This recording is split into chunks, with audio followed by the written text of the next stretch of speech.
Pocas figuras han merecido en la historia un tratamiento tan amplio y apasionado como el hombre que, como primer cónsul y emperador de Francia, rigió los destinos de Europa durante 3 lustros, Napoleón Bonaparte. Genio indiscutible del arte militar y estadista capaz de construir un imperio bajo patrones franceses, Bonaparte fue, para sus admiradores, el hombre providencial que fijó las grandes conquistas de la Revolución Francesa, dotando a su país de unas estructuras de poder sólidas y estables con las que se ponía fin al caos político precedente. Sus enemigos, por el contrario, vieron en él la encarnación del espíritu del mal, un déspota sanguinario que traicionó la revolución y sacrificó la libertad de los franceses a su ambición desmedida de poder, organizando un sistema político autocrático. Las claves del rápido encumbramiento de Napoleón se encuentran en 2 pilares fundamentales: su innegable genio militar y su capacidad para sustentar un sistema de gobierno en principios comúnmente aceptados por la mayoría de los franceses. Bonaparte fue primero, y ante todo, un estratega, cuyos métodos revolucionaron el arte militar y sentaron las bases de las grandes movilizaciones de masas características de la guerra moderna. Partiendo de una novedosa organización de las unidades y de una serie de principios, concentración de fuerzas para romper las líneas enemigas, movilidad y rapidez, que serían puntualmente ejecutados de acuerdo con unas maniobras tácticas planificadas y ordenadas por Napoleón en persona, sus ejércitos se convirtieron en máquinas de guerra invencibles, capaces de dominar Europa y de elevar a Francia hasta su máxima gloria. Junto a la evidente relación entre los éxitos militares y la admiración popular, la consolidación del poder napoleónico también obedeció a que su principal protagonista supo captar los deseos de una sociedad que, como la francesa, se sentía exhausta tras la anarquía y el desorden que habían caracterizado la dirección política del Estado durante el decenio revolucionario entre 1789 y 1799. Al servicio del Directorio, el general Corso había obtenido brillantes victorias en sus campañas contra las monarquías absolutas europeas, aliadas contra Francia en un intento de acabar con la revolución. Cuando, al amparo de su inmenso prestigio, Napoleón dio el golpe de Brumario e instauró primero el consulado y luego el imperio, regímenes autocráticos que encabezó como primer cónsul y emperador, encontró un amplísimo apoyo en los más diversos sectores sociales, claramente manifiesto en los arrolladores resultados de los plebiscitos que se convocaron para su ratificación. Napoleón nació el 15 de agosto de 1769 en Ajaccio, capital de la actual Córcega, en el seno de una familia numerosa de 8 hermanos. 5 de ellos eran varones: José, Napoleón, Lucien, Luis y Jerónimo. Las niñas eran Elisa, Paulina y Carolina. Gracias a la grandeza del futuro emperador Napoleone, así lo llamaban en su idioma vernáculo, todos ellos iban a acumular honores, riqueza y fama, y a permitirse a sí mismo 1000 locuras. La madre de los hermanos Bonaparte, o, con su apellido italianizado, Bonaparte, se llamaba María Leticia Ramolino y era una mujer de notable personalidad, a la que Stenhal elogiaría por su carácter firme y ardiente en su vida de Napoleón. Carlos María Bonaparte, el padre, siempre con agobios económicos por sus inciertos tanteos en la abogacía, sobrellevados gracias a la posesión de algunas tierras, demostró tener pocas aptitudes para la vida práctica. Sus dificultades se agravaron al tomar partido por la causa nacionalista de Córcega frente a su nueva metrópoli, Francia. Congregados en torno a un héroe nacional, Pasquale Paoli, Carlos María Bonaparte apoyaba a los isleños que defendían la independencia con las armas y que terminaron siendo derrotados por los franceses en la batalla de Ponte Novo, encuentro que tuvo lugar en 1769, el mismo año en que nació Napoleón. A causa de la derrota de Paoli y de la persecución de su bando, la madre de Napoleón tuvo que arrostrar durante sus primeros alumbramientos las incidencias penosas de las huidas por la abrupta isla. De sus 13 hijos, solo sobrevivieron aquellos 8. Sojuzgada la revuelta, el gobernador francés Louis Charles René, conde de Marbeuf, jugó la carta de atraerse a las familias patricias de la isla.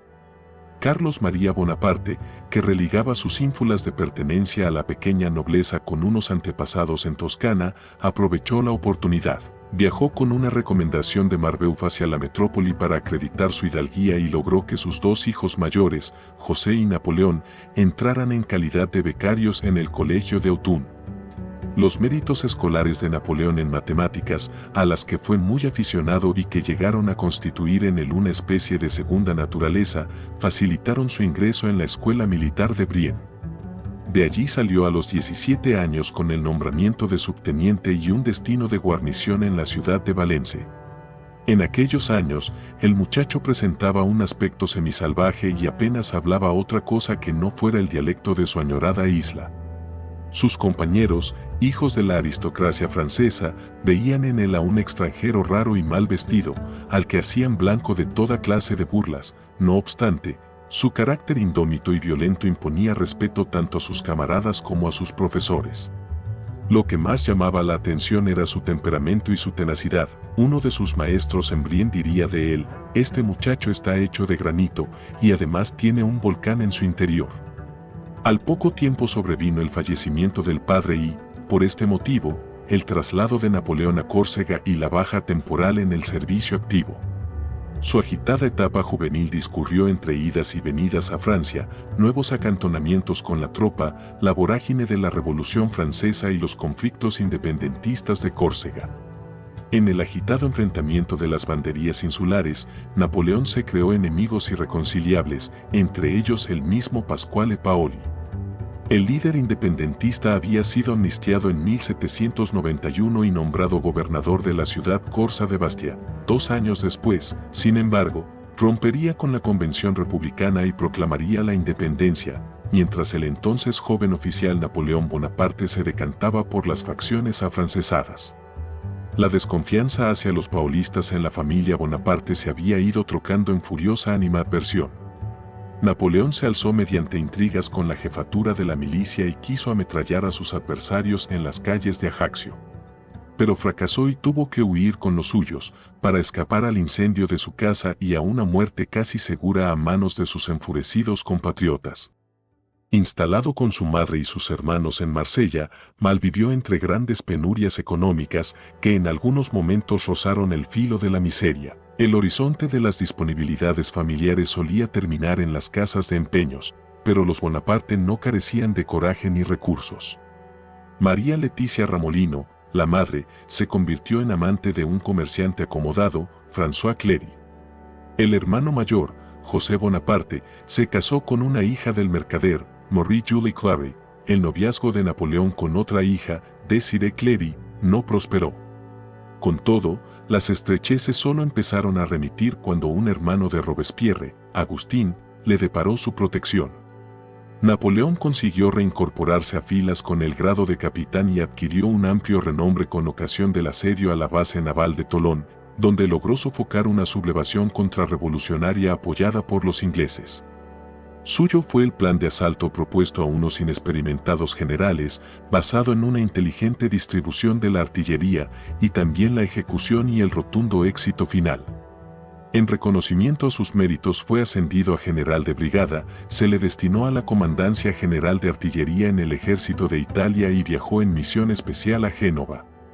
Esos contactos con los Robespierre estuvieron a punto de serle fatales al caer el terror jacobino el 27 de julio de 1794. Napoleón fue encarcelado por un tiempo en la fortaleza de Antibes, mientras se dilucidaba su sospechosa filiación.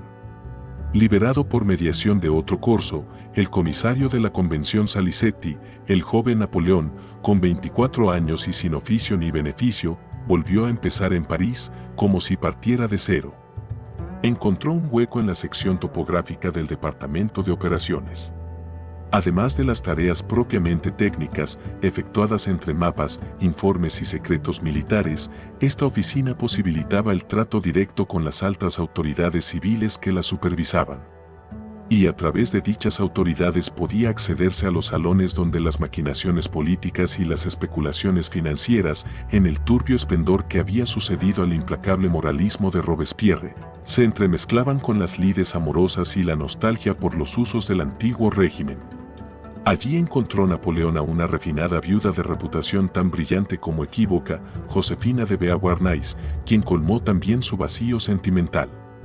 Josefina Tascher de la Pagerie era una dama criolla oriunda de la Martinica que tenía 2 hijos, Hortensia y Eugenio, y cuyo primer marido, el vizconde y general de Beauharnais, había sido guillotinado por los jacobinos. Mucho más tarde Napoleón, que declaraba no haber sentido un afecto profundo por nada ni por nadie, confesaría haber amado apasionadamente en su juventud a Josefina, 5 años mayor que él. Entre los amantes de Josefina Bonaparte se contaba Paul Barras, el hombre fuerte del directorio surgido con la nueva Constitución Republicana de 1795, que andaba por entonces a la búsqueda de una espada a la que manejar convenientemente para defender el repliegue conservador de la República y hurtarlo a las continuas tentativas de golpe de Estado de los realistas, los jacobinos y los radicales igualitarios. A finales de 1795, la elección de Napoleón fue precipitada por una de las temibles insurrecciones de las masas populares de París, a la que se sumaron los monárquicos con sus propios fines desestabilizadores. Encargado de reprimirla, Napoleón realizó una operación de cerco y aniquilamiento a cañonazos que dejó la capital anegada en sangre. Asegurada la tranquilidad interior por el momento, Paul Barras le encomendó en 1796 dirigir la guerra en uno de los frentes republicanos más desasistidos, el de Italia, en el que los franceses peleaban contra los austriacos y los piamonteses. Unos días antes de su partida, Napoleón se casó con Josefina en ceremonia civil, pero en su ausencia no pudo evitar que ella volviera a entregarse a Barras y a otros miembros del círculo gubernamental. Celoso y atormentado, Napoleón terminó por reclamarla imperiosamente a su lado, en el mismo escenario de batalla. Desde marzo de 1796 hasta abril de 1797, el genio militar del joven Bonaparte se puso de manifiesto en la península italiana. Lodi, Arcole y Rivoli pasaron a la historia como los escenarios de las principales batallas en las que derrotó a los austríacos. Beaulieu, Burmser y Albinzi fueron los más destacados mariscales cuyas tropas fueron barridas por las de Napoleón. El inexperto general llegado de París en la primavera de 1796 despertó la admiración de todos los maestros en estrategia de la época y se convirtió en un tiempo récord en el terror de los ejércitos de Austria. En cuanto a sus propios soldados, el recelo de los primeros días pronto se transformó en entusiasmo. Comenzaron a llamarle admirativamente Le Petit Caporal y a corear su nombre antes de iniciar la lucha. Fue en esos días victoriosos cuando Napoleón varió la ortografía de su apellido en sus informes al directorio. Bonaparte dejó paso definitivamente a Bonaparte. Aquel general de 27 años transformó unos cuerpos de hombres desarrapados, hambrientos y desmoralizados en una formidable máquina bélica que trituró el Piamonte en menos de 2 semanas y, de victoria en victoria, repelió a los austriacos más allá de los Alpes. Sus campañas de Italia pasarían a ser materia obligada de estudio en las academias militares durante innúmeras promociones, pero tanto o más significativas que sus victorias aplastantes fue su reorganización política de la península italiana, que llevó a cabo refundiendo las divisiones seculares y los viejos estados en repúblicas de nuevo cuño dependientes de Francia. El rayo de la guerra se revelaba así simultáneamente como el genio de la paz. Lo más inquietante era el carácter autónomo de su gestión, hacía y deshacía conforme a sus propios criterios y no según las orientaciones de París. El directorio comenzó a irritarse. Cuando Austria se vio forzada a pedir la paz en 1797, ya no era posible un control estricto sobre un caudillo alzado a la categoría de héroe legendario. Napoleón mostraba una amenazadora propensión a ser la espada que ejecuta, el gobierno que administra y la cabeza que planifica y dirige, 3 personas en una misma naturaleza de inigualada eficacia. Por ello, el directorio columbró la posibilidad de alejar esa amenaza aceptando su plan de cortar las rutas vitales del poderío británico, concretamente la que unía el Mediterráneo y la India, con una expedición a Egipto. Así, el 19 de mayo de 1798, Napoleón embarcaba rumbo a Alejandría, y 2 meses después, en la Batalla de las Pirámides, dispersaba a la casta de guerreros mercenarios que explotaban el país en nombre de Turquía, los mamelucos, para internarse luego en el desierto sirio. Pero todas sus posibilidades de éxito se vieron colapsadas cuando la escuadra francesa fue hundida en Abukir por el almirante Horatio Nelson, el émulo inglés de Napoleón en los escenarios navales. El revés lo dejó aislado y consumiéndose de impaciencia ante las fragmentarias noticias que recibía del continente. En Europa, la segunda coalición de las potencias monárquicas había recobrado las conquistas de Italia, y la política interior francesa hervía de conjuras y candidatos a asaltar un estado en el que la única fuerza estabilizadora que restaba era el ejército.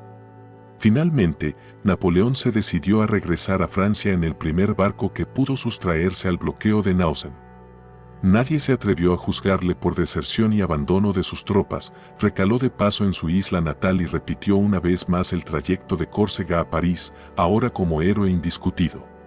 En pocas semanas organizó el golpe de Estado del 9 de noviembre de 1799, para el que contó con la colaboración, entre otros, de Emmanuel Joseph Sieyès y de su hermano Luciano, el cual le ayudó a disolver la Asamblea Legislativa del Consejo de los 500, en la que figuraba como presidente.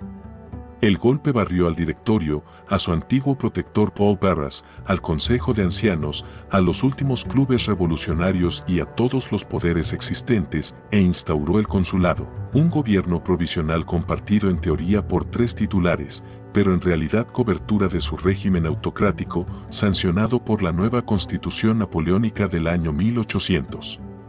Aprobada bajo la consigna de «La revolución ha terminado», la nueva constitución restablecía el sufragio universal, que había sido recortado por la oligarquía del Directorio tras la caída de Robespierre.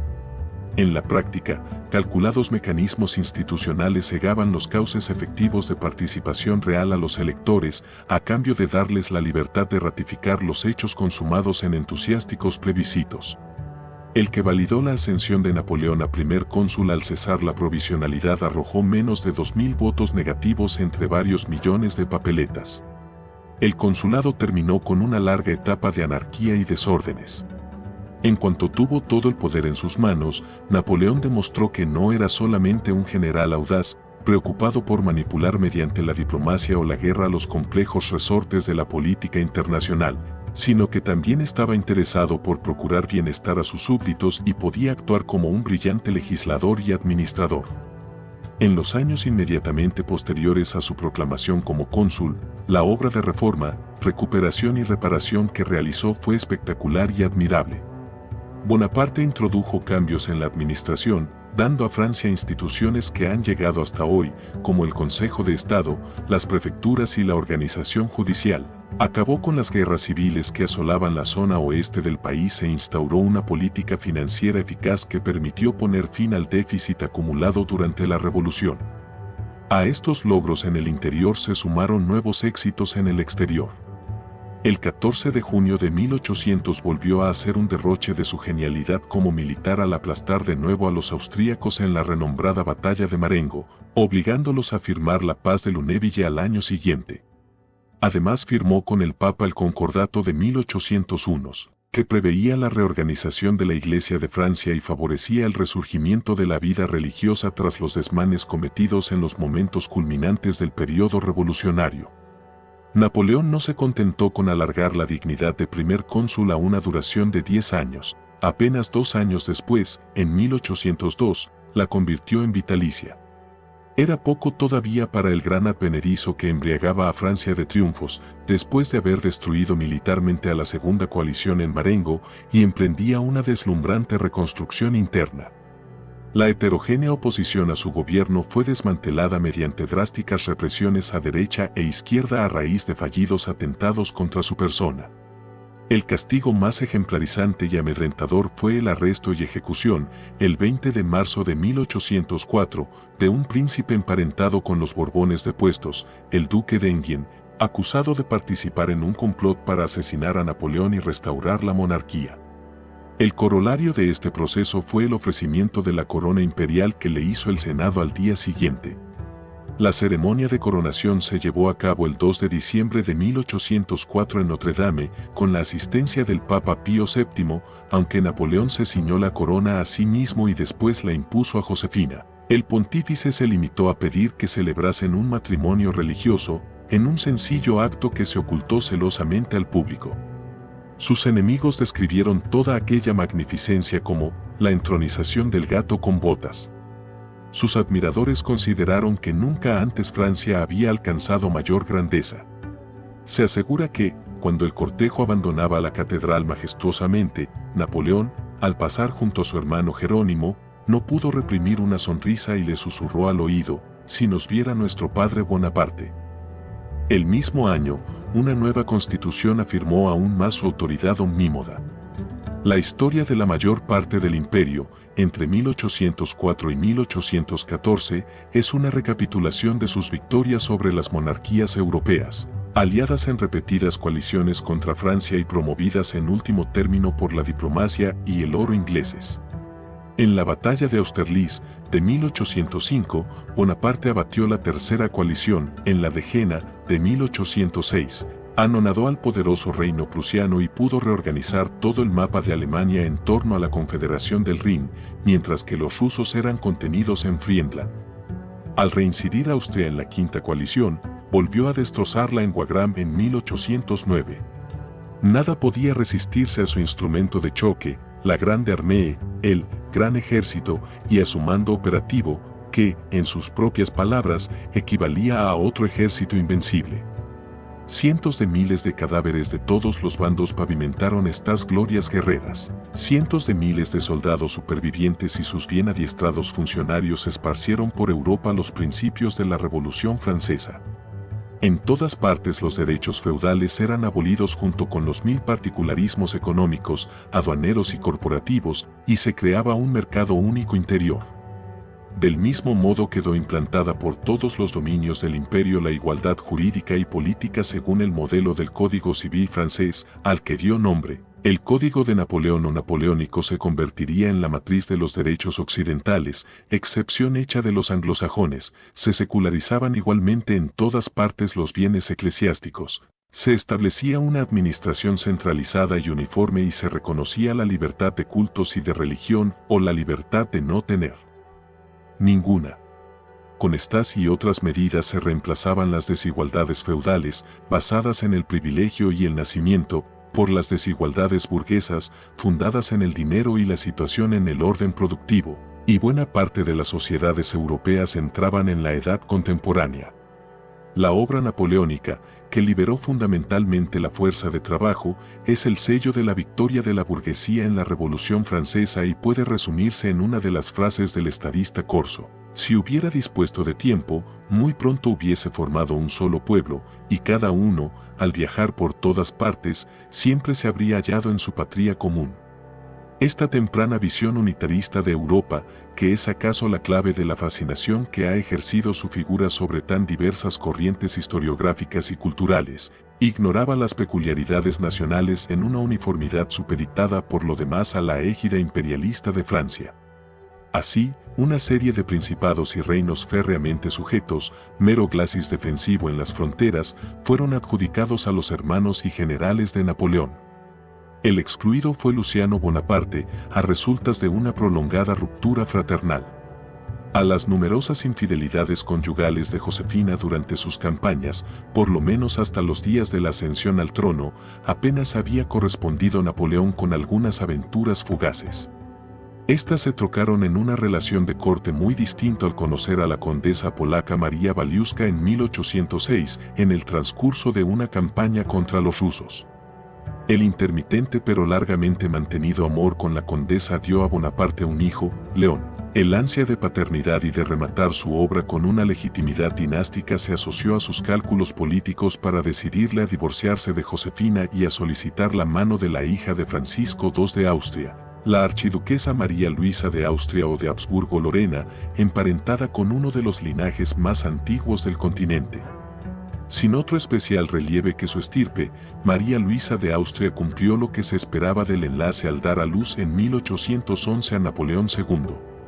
De corta y desvaída existencia, pues murió en 1832, que sería proclamado heredero y sucesor por su padre en sus dos sucesivas abdicaciones, pero que nunca llegó a reinar.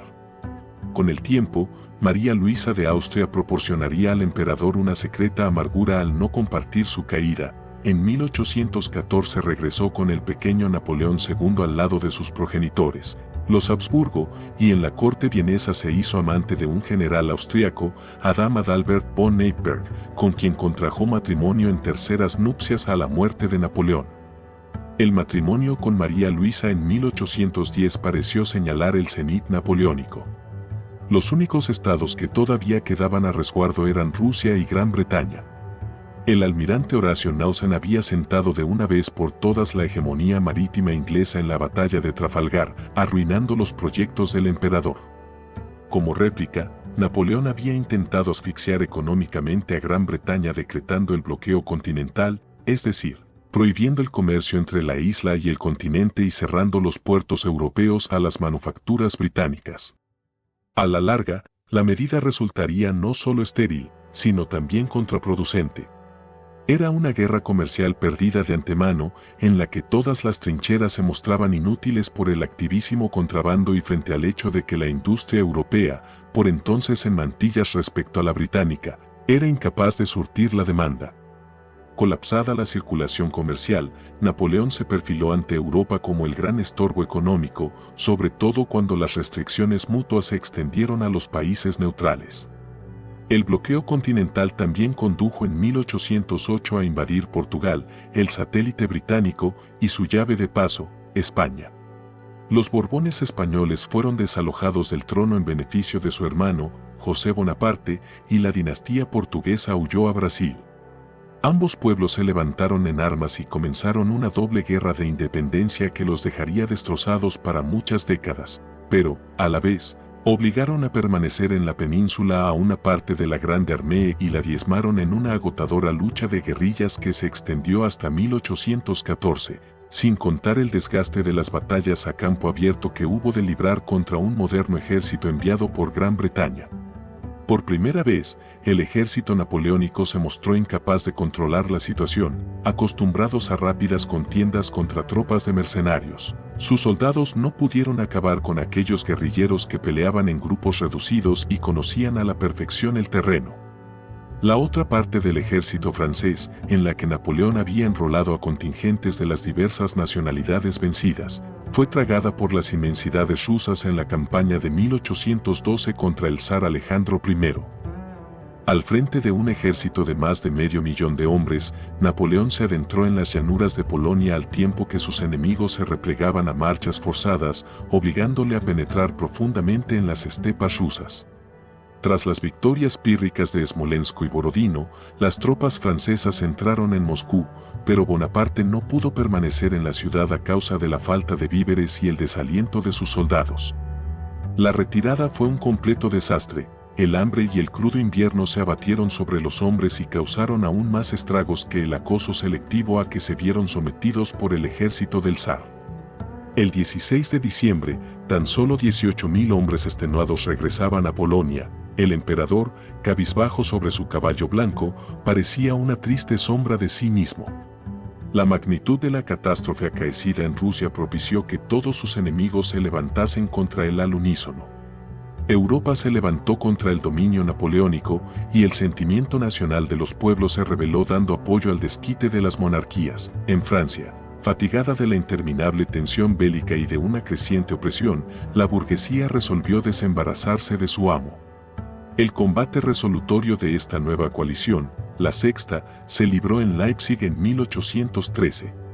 También llamada la Batalla de las Naciones, la de Leipzig fue una de las grandes y raras derrotas de Napoleón y el prólogo de la invasión de Francia, la entrada de los aliados en París y la abdicación del emperador en Fontainebleau, forzada por sus mismos generales. Las potencias vencedoras le concedieron la soberanía plena sobre la minúscula isla italiana de Elba y restablecieron en el trono francés la misma dinastía que había sido expulsada por la Revolución, los Borbones, en la figura de Luis XVIII. El confinamiento de Napoleón en Elba, suavizado por los cuidados familiares de su madre y la visita de María Waliuszka, fue comparable al de un león enjaulado. Tenía 45 años y todavía se sentía capaz de hacer frente a Europa. Los errores de los Borbones, que a pesar del largo exilio no se resignaban a pactar con la burguesía, y el descontento del pueblo le dieron ocasión para actuar.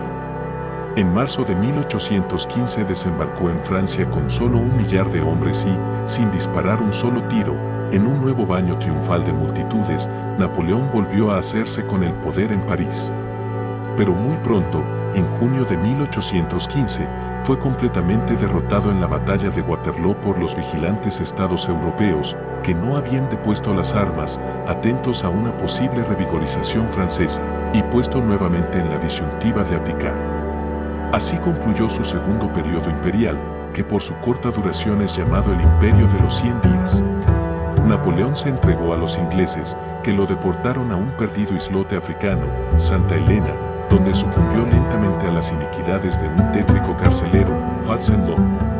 Antes de morir el 5 de mayo de 1821, escribió unas memorias, el Memorial de Santa Elena, en las que se describió a sí mismo tal como deseaba que lo viese la posteridad. La historia aún no se ha puesto de acuerdo ni siquiera en el retrato de su singular personalidad y en el peso relativo de sus múltiples facetas, el bronco espadón cuartelero, el estadista, el visionario, el aventurero y el héroe de la antigüedad obsesionado por la gloria. Convertido en héroe de epopeya por escritores de la talla de Víctor Hugo, Balzac, Stendhal, Heine, Manzoni o Pushkin, su leyenda alcanzó la apoteosis en 1840, cuando sus cenizas regresaron a París para ser depositadas bajo la cúpula de la iglesia del Hotel des Invalides, fundado 2 siglos antes por el rey Sol Luis XIV para acoger a los viejos soldados maltrechos por la guerra. Él había sido, sin lugar a dudas, uno de ellos.